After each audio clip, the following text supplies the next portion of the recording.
ကောင်မလေးကဘီရိုပေါ်မှာရှိတဲ့ဝက်ဝင်ရုပ်လေးကိုလှမ်းမြင်သွားတယ်။သူမကခွေးချီခုံလေးကိုဆွဲယူပြီးအယုတ်ကိုလှမ်းယူဖို့ကြိုးစားတယ်။ခုံပေါ်ကိုတက်လိုက်တဲ့အချိန်မှာပဲသူမဟန်ချက်ပြတ်သွားတယ်။သူမကျမ်းပြင်ပေါ်ကိုအရှိန်နဲ့ပြုတ်ကျသွားတယ်။သူမအဲ့ဒီမှာလဲကျနေပြီးအဖေဖြစ်သူကိုအော်ခေါ်နေတယ်။ဒါပေမဲ့သူ့အဖေကနားမကြားစကားမပြောနိုင်တဲ့သူပါ။သူမခေါ်တာကိုသူလုံးဝမကြားနိုင်ပါဘူး။အချိန်အတော်ကြာမှသာမက်ကကောင်မလေးကိုကျမ်းပြင်ပေါ်မှာတွေ့သွားတယ်။သူကောင်မလေးကိုပွေ့ချပြီးဆေးရုံကိုချက်ချင်းပြေးသွားတယ်။သူအကူညီရဖို့အသေးအတန်ကြိုးစားတယ်။ဒါပေမဲ့သူပါဇက်ကနေစကားတခုမှထွက်မလာခဲ့ဘူး။နောက်ဆုံးတော့ကောင်မလေးအချိန်မီဆေးကုသမှုခံယူနိုင်ခဲ့တယ်။ဒါပေမဲ့ဒီဖြစ်ရက်ကနေတဆင့်ဆရာဝန်တွေကအမျိုးသားနဲ့ကောင်မလေးဟာတွေ့တာတော့ဆက်မှုမရှိကြောင်းသိသွားကြတယ်။ဒါကြောင့်သူတို့ကရဲကိုအကြောင်းကြားလိုက်တယ်။ရဲတွေကကောင်မလေးရဲ့မွေးစားမိခင်အရင်ကိုအမြန်ရှာတွေ့သွားတယ်။သူမဟာအောင်မြင်ပြီးစိတ်သက်ခိုင်မာတဲ့စီးပွားရေးလုပ်ငန်းရှင်မျိုးသမီးတစ်ယောက်ပါ။လွန်ခဲ့တဲ့9နှစ်ကသူမမွေးဖွားပြီးခါစားမှာပဲကလေးလေးကိုလူကုန်ကူးသူတွေကဆေးရုံကနေခိုးယူသွားခဲ့တာပါ။မက်ကတော့နားမကြားတဲ့တင်မောသားတစ်ယောက်ပါ။တညမှာသူဟာစိတ်ကန်းသားမှာကုန်ပစ္စည်းတွေတဲရင်ခိုးကြောင်ခိုးဝက်လုပ်နေတဲ့လူနှစ်ယောက်ကိုတွေ့လိုက်တယ်။အဲ့ဒီလူတွေကမက်လာနေတာကိုမြင်တော့အမြန်ရေရင်ပေါ်ခုန်တက်ပြီးစိတ်ကန်းကနေထွက်ပြေးသွားကြတယ်။မက်ကဘာတွေကြံခဲ့လဲဆိုတာကိုတွားကြည့်တယ်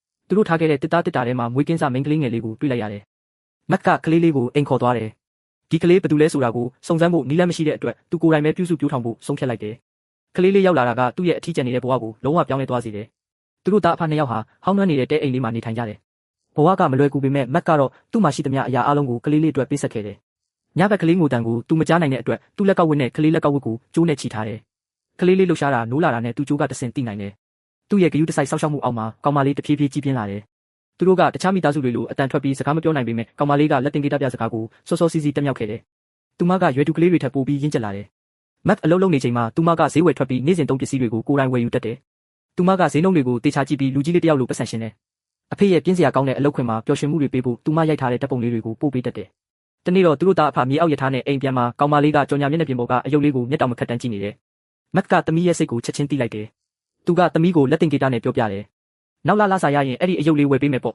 ။သမီးလေးကချက်ချင်းကောင်းခါပြတယ်။သူမကအဲ့ဒီအယုတ်ကိုမကြိုက်တယ်လို့တောင်ဟန်ဆောင်လိုက်သေးတယ်။ရှင်းနေရဲ့အကူအညီနဲ့သူတို့သားအဖနောက်ဆုံးတော့ပြန်တွေ့ခွင့်ရတယ်။သူ့ကိုမြင်မြင်ချင်းပဲသမီးလေးကသူ့ရင်ခွင်ထဲကိုပြေးဝင်သွားတယ်။မက်ကလည်းမျက်ရည်တွေကိုမထိန်နိုင်တော့ဘူး။သူကသမီးကိုကျွန်တော်တို့ခွဲရတော့မယ်လို့ပြောပြတယ်။သမီးကဘာလို့အဖေနဲ့အိမ်ပြန်လို့မရတာလဲသမီးလဲကျသွားလို့လားဆိုပြီးမေးတယ်။သူကဒါသမီးအပြစ်မဟုတ်ဘူးလို့ပြောပြတယ်။တရားရုံးကအဖေကိုကလေးပြုစုပြောင်းထောင်နိုင်စွမ်းမရှိဘူးလို့ဆုံးဖြတ်လိုက်လို့ပါတယ်။သမီးကအဲ့ဒါကြောင့်ပဲသမီးအဖေနာမှာနေရမှာပေါ်လို့ပြန်ပြောတယ်။အဖေကသမီးကိုစောင့်ရှောက်တယ်လို့သမီးကလည်းအဖေကိုစောင့်ရှောက်နိုင်တယ်လေတဲ့။သမီးဖြစ်သူဘလောက်တောင်ရင့်ကျက်နေပြီလဲဆိုတာကိုကြည့်ပြီးသူဂုဏ်ယူတယ်လို့ရင်လဲကွဲရတယ်။ဒါပေမဲ့ဘလောက်ပဲချစ်ချစ်အမှန်တရားကိုတော့ပြောင်းလဲလို့မရပါဘူး။တွေးသားလဲမတော်ဆက်တယ်လို့တရားဝင်အုပ်ထိန်းခွင့်လည်းမရှိဘူးလေ။တရားရုံးမှာရှိနေကသူဟာကလေးကိုကောင်းကောင်းမထောက်ပံ့နိုင်ဘူးဘဝကောင်းတစ်ခုမပေးနိုင်ဘူးလို့ရှောက်လဲပြီးအုပ်ထိန်းခွင့်ကိုရုပ်သိမ်းပေးဖို့တောင်းဆိုတယ်။ဒီစကားကိုကြားတော့မက်ကပုံမြင်စာအုပ်တအုပ်ကိုထုတ်ပြီးစိတ်လှုပ်ရှားစွာနဲ့ဖတ်ပြဖို့ကြိုးစားတယ်။သူက Little Red Riding Hood ပုံမြင်ကိုအတန်ထွက်ပြီးဖတ်ပြတယ်။သူ့အတန်ကအကွဲပြီးအားဆိုင်နေရတယ်။သူပြောတဲ့စကားလုံးတွေကမပြီးတာပါဘူး။အခန်းထဲမှာရှိတဲ့ဘသူကမှသူပြောတာကိုတေချာနားမလည်ကြဘူး။ဒါပေမဲ့သူကစကားလုံးတစ်လုံးချင်းစီကိုဆက်ပြီးဖတ်နေတယ်။သမီးအတွက်ဆိုရင်သူပါမဆိုတင်ယူနိုင်နေဆိုတာကိုတက်တည်ပြချင်ုံလေးပါ။အားလုံးကသူ့ကိုတားဖို့ကြိုးစားကြတယ်။ဒါပေမဲ့မက်ကတော့သူပြောတာကိုကြားအောင်ဆက်ပြီးကြိုးစားနေတယ်။နောက်ဆုံးတော့တရားရုံးဆောင်တွေကသူ့ကိုဆွဲဖယ်လိုက်ကြတယ်။အဲ့ဒီအခိုက်အတန့်မှာသူ့ရဲ့ခံစားချက်တွေပောက်ကွဲထွက်သွားတယ်။ဒါကတကယ်ကိုရင်ထဲထိစေတဲ့အခိုက်အတန့်ပါ။မွေးရပါနားမကြားစကားမပြောနိုင်တဲ့ဖခင်တယောက်ကသူ့ရင်တွင်းစကားကိုပြောပြဖို့အတားအဆီးပေါင်းများစွာကိုကြော်ဖြတ်ခဲ့တာပါ။ဒါပေမဲ့ဘာမှပြောင်းလဲမသွားပါဘူး။ကောင်မလေးကသူ့ကိုထားရစ်ခဲ့ရတော့မယ်။သူမကအဖေကိုလက်တင်ဂီတနဲ့ထက်ခါမှကြားနေတယ်။ဂယူးဆိုင်ပါမိုးလင်းတဲ့အထိအိတ်မနေနဲ့ဗိုက်စာရင်ထမင်းစားမမေးနဲ့တော့တဲ့ကားလေးအဝေးကိုထွက်သွားတာကိုကြည့်ရင်သူလုံးဝထိန်းချုပ်နိုင်စွမ်းမဲ့သွားတယ်။သူဒူးထောက်ကျသွားပြီးတမိနမယ်ကိုအော်ဟစ်ငိုကြွေးနေတော့တယ်။ကောင်လေးကတန်ဆူကျိုးနာကိုတတုဆက်တစ်ခုပြစ်ပေါက်လိုက်တယ်။ရုတ်တရက်အဲ့ဒီတန်ဆူကျိုးမှာဘိုးအားမြင့်လျှက်စစ်စီးနေမှန်းသိလိုက်ရတယ်။အဲ့ဒီတန်ဆူကျိုးကသူတို့ကိုမတူညီတဲ့ကဘာနှစ်ခုအဖြစ်ခွဲခြားထားတယ်။တစ်ဖက်ကနိဗ္ဗာန်ဘုံနောက်တစ်ဖက်ကတော့ငရဲတွင်းကြီးပါ။ဘရူနိုကတိတ်မဝေးတဲ့နေရာကမီးကိုကောင်းတိုင်ကိုလှမ်းမြင်လိုက်တယ်။သူနေ့တိုင်းရနေကြအနံ့ဆိုးကြီးကိုရုတ်တရက်တတိယသွားတယ်။သူကရှမ်မူးရဲကိုအထဲမှာဘာတွေလောင်ကျွမ်းနေတာလဲလို့မေးတယ်။ရှမ်မူးရဲလည်းမသိပါဘူး။တကယ်တော့ဘရူနိုရဲ့အဖေကဒီစခန်းရဲ့အကြီးအကဲပါ။ဘရူနိုတို့မိသားစုကဘာလင်မျိုးကနေဒီလူသူကင်းမဲ့တဲ့နေရာကအိမ်ကိုပြောင်းလာတာပါ။သတင်းပေါက်အပြင်ဘက်မှာထူးဆန်းတဲ့ခြံကြီးတစ်ခုရှိတယ်။အဲ့ဒီကလူတွေကခေါင်းတုံးထားကြတယ်။အားလုံးကအစင်ကြားညအိတ်ဝတ်စုံပုံစံအင်ဂျီတွေဝတ်ထားကြတယ်။သူတို့မိသားစုမှာတော့အစင်ကြားအင်ဂျီဝတ်ထားတဲ့ပါပဲဆိုတဲ့အစီကံတယောက်ရှိသေးတယ်။တနေ့တော့ဘရူနိုကတာယာတန်းစီရင်ပြုတ်ကျသွားတယ်။ပါဘဲကအမြန်ပြေးလာပြီးဒဏ်ရာကိုတန်ရှင်းရေးလောက်ကပတ်တီစီပေးတယ်။ဘရူနိုကဆက်စုကျင်စိတ်နဲ့ခမည်းကဆရာဝန်မဟုတ်တာကျွန်တော်မသိဘူးဆိုတာဘယ်လိုသိလဲလို့မေးတယ်။ပါဘဲကသူအရင်ကဆရာဝန်တယောက်ဖြစ်ခဲ့ကြောင်းပြောပြတယ်။ဘရူနိုကဒါကိုနားမလည်နိုင်ဘူး။ဆရာဝန်တယောက်ကဘာလို့အစီကံဖြစ်နေရတာလဲပေါ့။ညစာစားနေတော့ပါဘဲကဝိုင်းခွက်ကိုမတော်တဆမှောက်ကျသွားစေတယ်။ကက်ဆိုတဲ့အရာရှိလူငယ်ကသူ့ကိုအပြင်ဆွဲထုတ်ပြီးရိုက်နှက်ပါတော့တယ်။ဘရူနိုနဲ့သူ့အမေကတော့ကြောက်လွန်းလို့စကားတော်မပြောရဲပဲကြက်တီတီနေကြတယ်။သူ့အဖေရက်ကတော့လုံးဝဂယုမဆိုင်တဲ့ပုံနဲ့ထိုင်နေတယ်။တနေ့တော့ဘရူနိုကနောက်ဖေးတကားတေချာမပိတ်ထားတာကိုသတိထားမိသွားတယ်။သူကတူလောင်ယုံကနေတဆင့်ခိုးထွက်လာခဲ့တယ်။သူတယောက်တည်းတောအုပ်ထဲကိုစူးစမ်းဖို့ပြေးထွက်သွားတယ်။ တောအုပ်ဆောင်ကိုရောက်တော့အဲ့ဒီခြံကြီးကိုသူနောက်ဆုံးတော့မြင်လိုက်ရတယ်ပြီးတော့တန်ဆူကျိုးနောက်မှာထိုင်နေတဲ့ရှက်မှုရဲ့ဆိုတဲ့ကောင်လေးတစ်ယောက်ကိုလည်းတွေ့လိုက်တယ်ရှက်မှုရဲ့ကသူနဲ့သူမိသားစုဒီမှာအကျဉ်းကျနေတယ်လို့ပြောပြတယ်သူတို့ထွက်သွားလို့မရဘူးတဲ့သူတို့မှာစားစရာလည်းမရှိဘူးလို့ပြောတယ်အဲ့ဒီအချိန်ကစပြီးဘရူနိုဟာတန်ဆူကျိုးနောက်ကိုအမြဲခိုးလာတတ်တယ်သူကရှက်မှုရဲ့အတွက်ပေါင်မုံနဲ့ကိတ်မုံတွေယူလာပေးတယ်ကောင်လေးနှစ်ယောက်ဟာတဖြည်းဖြည်းနဲ့အကောင်းဆုံးတငယ်ချင်းတွေဖြစ်လာကြတယ်အဲ့ဒီအတော်အတွင်းကက်ကမီးခိုးကောင်းတိုင်ကလာတဲ့အနက်ဟာအကျဉ်းသားတွေကိုမီးရှို့ရာကနေလာတာလို့မတော်တဆနှုတ်ထွက်သွားတယ်အဲ့ဒီတော့မှမိခင်ဖြစ်သူကအမှန်တရားကိုသိသွားတယ်သူမခင်ပွန်းအုပ်ချုပ်နေတာတာမန်အလုပ်ကျန်းစခန်းမဟုတ်ပါဘူးလူတွေကိုမရက်မနာတက်ဖြတ်ဖို့တိစောက်ထားတဲ့စခန်းကြီးပါသူမလုံးဝပြိုလဲသွားတယ်သူမခင်ပွန်းနဲ့ခဏခဏရန်ဖြစ်ပါတော့တယ်တိတ်မကြခင်မှာပဲရှမ်မူးရဲ့ကိုဘရူနိုတို့အိမ်မှာဖန်ခွက်တွေဆေးဖို့ခေါ်လာတယ်ဘရူနိုကရှမ်မူးရဲ့တယောက်အစားအစာတွေကိုကြည့်ပြီးအရန်စာလောင်နေမှန်းသတိထားမိသွားတယ်သူကရှမ်မူးရဲ့ကိုစားစရာတစ်ခုခုပေးလိုက်တယ်အဲ့ဒီအချိန်ကက်ရုတ်တရက်ဝင်လာပြီးရှမ်မူးရဲ့အစားအစာခိုးနေတယ်လို့ထင်သွားတယ်ရှမ်မူးရဲ့ကအမှန်တိုင်းပြောတယ်သူ့တငယ်ချင်းဘရူနိုပေးတာပါတဲ့အရာရှိကမေးခွန်းထုတ်တဲ့အခါကြောက်လန့်နေတဲ့ဘရူနိုကရှမ်မူးရဲ့ကိုမသိဘူးလို့ညင်းလိုက်တယ်ကော့လာကရှမ်မူးရဲ့ကိုဆွဲခေါ်သွားတယ်ဘရူနိုချက်ချင်းတောင်တရသွားတယ်သူတန်ဆူကျိုးနားမှာနေတိုင်းစောင့်နေတယ်ဒါပေမဲ့ရှမ်မူးရဲ့ပေါ်မလာတော့ဘူးရက်အနှဲငယ်ကြာတော့မှရှမ်မူးရဲ့ပြန်ပေါ်လာတယ်အခုတော့သူ့မျက်နှာမှာညိုမဲနေတဲ့ဒဏ်ရာတွေအထင်ရှားရှိနေပြီဘရူနိုကဒါဟာသူ့ရဲ့လိမ်ညာမှုကြောင့်ဖြစ်ရတာမှန်သိတယ်သူရှမ်မူးရဲ့ကိုတကယ်ကိုရိုးသားစွာတောင်းပန်ခဲ့တယ်နောက်ဆုံးတော့ရှမ်မူးရဲ့ကသူ့ကိုခွင့်လွှတ်ပေးလိုက်တယ်ဒါပေမဲ့ရှမ်မူးရဲ့ကသူ့အဖေအလုပ်လုပ်ဖို့အခေါ်ခံရပြီးပျောက်သွားတယ်လို့ပြောတယ်ဘရူနိုကသူ့အဖေကိုရှာပေးဖို့စခန်းထဲခိုးဝင်ဖို့ဆုံးဖြတ်လိုက်တယ်နောက်နေ့မှာရှမ်မူးရဲ့ကအစင်ကြအကျဉ်းသားဝတ်စုံယူလာပေးတယ်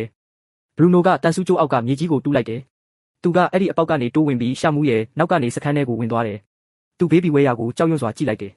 ဒီမှာရှိတဲ့လူတွေရဲ့ဘဝကအရန်ကိုဆိုးရွားလွန်းတယ်အဲ့ဒီအချိန်မှာပဲစစ်သားတွေကတဲတွေထဲကိုအတင်းဝင်လာကြတယ်သူတို့ကလူတိုင်းကိုမိုးတဲကြီးမဲကြီးတဲ့အပြင်ကိုမောင်းထုတ်တယ်ကောင်လေးနှစ်ယောက်လည်းလူအုပ်ကြီးထဲမှာပိတ်မိသွားတယ်ထွက်ပေါက်မရှိတော့ဘူးဒီအတော်အတွင်းမှာမိခင်ဖြစ်သူကဘရူနိုပျောက်နေမှသိသွားတယ်ဖခင်ဖြစ်သူကစစ်သားတွေခွေးတွေနဲ့ချက်ချင်းရှာဖွေရေးစတင်ပါတော့တယ်သူတို့တန်ဆူကျိုးနာကိုရောက်သွားကြတယ်ရှုပ်ထဲမှာကြံခဲ့တဲ့ဘရူနိုရဲ့အဝတ်စားတွေကိုသူတို့တွေ့လိုက်ရတယ်အဲ့ဒီအချိန်မှာကောင်လေးနှစ်ယောက်ကိုကွန်ကရစ်အဆောက်အုံတစ်ခုထဲကိုမောင်းသွင်းလိုက်တယ်စစ်သားတွေကလူတိုင်းကိုအဝတ်စားချုပ်ခိုင်းတယ်လေးလံနဲ့တန်တကားကြီးပိတ်သွားတယ်အမှောင်ထဲမှာဘရူနိုကရှမ်မူးရဲ့လက်ကိုတင်းကျပ်စွာဆုပ်ကင်ထားတယ်သူတို့အပေါ်ကအပေါက်ငယ်လေးတစ်ခုပွင့်လာတယ်စစ်သားတွေနဲ့တံငွေကာကွယ်ရေးမျက်နှာဖုံးတက်ထားသူတွေကအစိမ့်ငွေတွေလောက်ထည့်လိုက်ကြတယ်တကားကိုထုရိုက်ပြီးအသေးအံအော်ဟစ်တန်တွေအခန်းထဲမှာပြည့်နေသွားတယ်ပြီးတော့တဖြည်းဖြည်းနဲ့အတန်တွေအလုံးတိတ်ဆိတ်သွားတယ်ဖခင်ဖြစ်သူစခန်းထဲကိုပြေးဝင်လာချိန်မှာတော့အလုံးနောက်ကျသွားပါပြီသူ့ရဲ့ကိုယ်ပိုင်သားလေးဟာတံငွေခန်းထဲမှာတိတ်ဆုံးသွားခဲ့ပြီလေတန်ဆူကျိုးအပြင်ဘက်မှာတော့မိခင်ဖြစ်သူဟာဘရူနိုထားခဲ့တဲ့အဝတ်စားတွေကိုဖတ်ပြီးမျက်ရည်တွေနဲ့တူကျမ်းပြင်ပေါ်လဲကျသွားပါတော့တယ်ဒီဆိုးသွားတဲ့ကောင်လေးကစကားမပြောနိုင်တဲ့သူ့အဖွားကိုအစီကံတယောက်လိုဆက်ဆံတယ်သူ့ဂိမ်းဆက်အတွက်ဘက်ထရီဝယ်ပေးဖို့အဖွားမှာပတ်စံမရှိလို့ကောင်လေးကအဖွားကိုကျမ်းပြင်ပေါ်တွန်းချလိုက်တယ်အဖွားရဲ့ဖက်နှက်ထဲကိုတောင်တမင်တက်တက်သေးပေါက်ထည့်သေးတယ်ပြီးတော့အဖွားမှာတရံနဲ့ရှိတဲ့ဖက်နှက်ကိုလွှင့်ပစ်လိုက်တယ်ဖက်နှက်မရှိတော့လို့အဖွားဟာခြေပလာနဲ့အလုပ်လုပ်ရရှာတယ်ကောင်လေးကမြို့ကြီးမှာကြီးပြင်းလာတာပါသူ့အမေအလုပ်ပြုတ်သွားပြီးနောက်ဝေးလံတဲ့တောင်ပေါ်ရွာလေးမှာရှိတဲ့အဖွားစီမှာသူ့ကိုလာထားခဲ့တယ်အဖွားကစကားလည်းမပြောနိုင်စားလည်းမဖတ်တတ်ဘူးအဖွားရဲ့ကြောကအရန်ကုန်နေပြီးတုတ်ကောက်နဲ့လမ်းလျှောက်ရတယ်ဒါပေမဲ့ကောင်လေးကအဖွားကိုလုံးဝမတနာဘူးသူကဟောင်းနှွမ်းနေတဲ့အင်ကြီးရိုးရှင်းတဲ့အစားအစာတွေနဲ့တိတ်ဆိတ်တဲ့တောရွာလေးကိုမုန်းတီးတယ်အဖွားကထမင်းခူးပြီးတော့သူမစားဘူးလို့ညင်းတယ်အဖွားကိုစော်ကားပြီးတနေ့လုံးဂိမ်းမဲဆော့နေတယ်အဖွားကဘယ်တော့မှစိတ်မဆိုးဘူးသူ့အတွက်တိတ်တဆိတ်ထမင်းချက်ပေးတယ်အဝတ်စားတွေဖားပေးတယ်ပြီးတော့သူအမောင်ကြောက်တက်မှန်တီးလို့ညဘက်အိမ်သာသွားရင်တော့နောက်ကနေလိုက်ဆောင်ပေးတယ်တနေ့တော့ကောင်လေးရဲ့ဂိမ်းဆက်ဘက်ထရီကုန်သွားတယ်သူကဘက်ထရီအစ်စ်ဝယ်ဖို့ပတ်စံတောင်းတယ်အဖွားမှာဘာမှမရှိဘူးအဖွားကရင်ဘက်မှာလက်ကိုစက်ဝိုင်းပုံစံဝေ့ရန်ပြီးတောင်းပန်ကြောင်းတိတ်တဆိတ်ပြောပြတယ်ကောင်လေးကအရန်ဒေါသထွက်သွားတယ်သူအိမ်တအိမ်လုံးကိုရှာဖွေပြီးအဖွားရဲ့ဖက်နှက်တွေကိုကွက်ထားလိုက်တယ်ပြီးတော့အဖွားကောင်းကငွေစံထိုးကိုခိုးယူသွားတယ်အဲ့ဒါကိုရွာကဆိုင်မှာဘက်ထရီနဲ့တွားလဲဖို့ကြိုးစားတယ်ဒါပေမဲ့ဆိုင်ရှင်ကအဲ့ဒါအဖွားပစ္စည်းမှန်းသိသွားပြီးလက်မခံဘူးအိမ်အပြန်လမ်းမှာကောင်လေးလမ်းပြောက်သွားတယ်နောက်ဆုံးအိမ်ပြန်ရောက်လာတော့အဖွားကသူ့ကိုတနေ့လုံးလိုက်ရှာနေခဲ့တာဒါပေမဲ့အဖွားကသူ့ကိုအပြစ်မပေးဘူးနောက်တော့အဖွားကသူ့ဘာစားချင်လဲလို့မေးတယ်ကောင်လေးက KFC စားချင်တယ်လို့ပြောတယ်အဖွားကနားမလဲတော့သူကလက်နှစ်ဖက်နဲ့ကြက်လိုဟန်ဆောင်ပြတယ်အဖွားကသူ့အတွက်ကြက်သားဝယ်ဖို့မိုးတဲထဲမှာလမ်းလျှောက်သွားခဲ့တယ်အဖွားကအမြန်စားကြက်ကြော်ကိုတခါမှမမြင်ဘူးတော့ကြက်သားကိုပြုတ်ပေးလိုက်တယ်မွားရုံမနေလို့ကောင်လေးကဒေါသတကြီးရစ်ပါတော့တယ်ကျမ်းပြင်ပေါ်သူပြစ်ချလိုက်တဲ့အစားအစာတွေကိုအဖွားကတိတ်တဆိတ်လိုက်ကောက်တယ်အဲ့ဒီညမှာဗိုက်စာလို့သူနိုးလာတယ်သူကကြက်သားတစ်ကောင်လုံးနီးပါးကိုခိုးစားပစ်လိုက်တယ်နောက်နေ့မနက်မှာမိုးတက်မုန်တိုင်းနဲ့လမ်းလျှောက်ခဲ့ရလို့အဖွားနေမကောင်းဖြစ်ပြီးအိပ်ရတဲ့လဲနေတာကိုသူတွေ့လိုက်ရတယ်ပထမဆုံးအကြိမ်ဖြစ်ကောင်လေးဟာအဖွားအတွက်စိုးရိမ်သွားတယ်သူကရေဆိုးဝတ်ကိုအဖွားနှစ်ဖူးပေါ်တင်ပေးတယ်ပြီးတော့ခိုးထားတဲ့ဆန်ထိုးကိုတိတ်တဆိတ်ပြန်ထားပေးလိုက်တယ်အဲ့ဒီအချိန်ကစပြီးသူစတင်ပြောင်းလဲလာတယ်ဈေးမှာအဖွားကစကားမပြောနိုင်လို့ဟင်းသီးဟင်းရွက်ရောင်းရတာခက်ခဲတွေ့တယ်အဖွားကရလာတဲ့ပတ်စံနည်းနည်းလေးကိုကိုယ့်အတွက်မသုံးမဲ့ကောင်လေးအတွက်ပဲသုံးတယ်အဖွားကသူ့အတွက်ခောက်ဆွဲတစ်ပွဲမှာပေးတယ်အဖွားကတော့သူ့ဘေးမှာထိုင်ပြီးဗိုက်ပြစ်အောင်ရေကြီးပဲတိတ်တဆိတ်တောက်နေတယ်အိမ်ပြန်လမ်းမှာကောင်လေးကရွာကကလေးတွေရှိမှအဖွားဘေးနားထိုင်ရတာကိုရှက်နေတယ်သူတယောက်တည်းပတ်စကားပေါ်တက်သွားပြီးအဖွားရဲ့အိတ်လေးကြီးတွေကိုကူမတဲပေးဘူးဒါပေမဲ့အဖွားကနောက်ထပ်ကားလက်မှတ်တစ်စောင်ဝယ်ဖို့ပတ်စံမတက်နိုင်ဘူးပစ္စည်းတွေအကုန်ကျိုးပိုးပြီးအိမ်ကိုလမ်းလျှောက်ပြန်ရတယ်လမ်းပေါ်မှာအဖွားလာနေတာကိုကောင်လေးမြင်တော့နောက်ဆုံးမှသူပြေးသွားပြီးအိတ်တွေကိုကိုယ်တိုင်တဲပေးလိုက်တယ်နောက်တော့ပြက်နေတဲ့သူ့ဂိမ်းဆက်ပေးမှာပတ်စံတွေဝတ်ထားတာကိုသူတွေ့လိုက်တယ် အဖွားကသူ့ဘက်ထရီအစ်စ်ဝယ်လို့ရအောင်စုထားပေးတာပါကောင်လေးနောက်ဆုံးတော့မျက်ရည်တွေကျလာပါတော့တယ်တိတ်မကြခင်မှာပဲအမေစီကစားတဆောင်ရောက်လာတယ်အမေကသူ့ကိုစိုးမျိုးကိုပြန်ခေါ်ဖို့လာတော့မယ်တဲ့ရုတ်တရက်ကောင်လေးကမထွက်သွားချင်တော့ဘူးအဖွားကအစာမရေးတက်လို့နေမကောင်းဘူးလွမ်းတယ်လို့ရေးထားတဲ့ပိုးစကတ်တွေကိုအဖွားအတွက်သူလုပ်ပေးတယ်အဖွားမျက်စိမုံလို့အဖွားရဲ့အက်တွေအားလုံးကိုလည်းအပေါက်ထိုးပေးခဲ့တယ်နောက်နေ့မနက်မှာကောင်လေးဟာဘလို့နှုတ်ဆက်ရမှန်းမသိပဲဘတ်စကားပေါ်တက်သွားတယ်ကားထွက်သွားတော့သူနောက်ပြတင်းပေါက်စီပြေးသွားတယ်အဖွားရဲ့ရင်းနှီးနေတဲ့ရင်ဘတ်ပေါ်လက်တင်တဲ့ဟန်ပန်လေးကိုသူလိုက်လို့ပြတယ်အဲ့ဒါကတောင်းပန်ပါတယ်လို့အတိတ်ပဲရပါတယ်ဒါပေမဲ့ဒီတစ်ခါတော့အဖွားကိုချစ်တယ်ဆိုတဲ့အတိတ်ပဲလည်းတက်ရောက်ပါတယ်အဖွားကစကားတခုမှမပြောခဲ့ပါဘူးဒါပေမဲ့အဖွားကကောင်လေးကိုသူ့ဘဝရဲ့အရေးကြီးဆုံးသင်ခန်းစာကိုသင်ပေးခဲ့ပါတယ်အချစ်စစ်ဆိုတာဘာမှပြန်မတောင်းဆိုပါဘူးအမြဲတမ်းပေးဆက်နေုံတက်တက်ပါတင်ရောတင်အဖွားကိုချစ်ပါသလားအောက်မှာမှတ်ချက်လေးရေးပေးခဲ့ပါဦး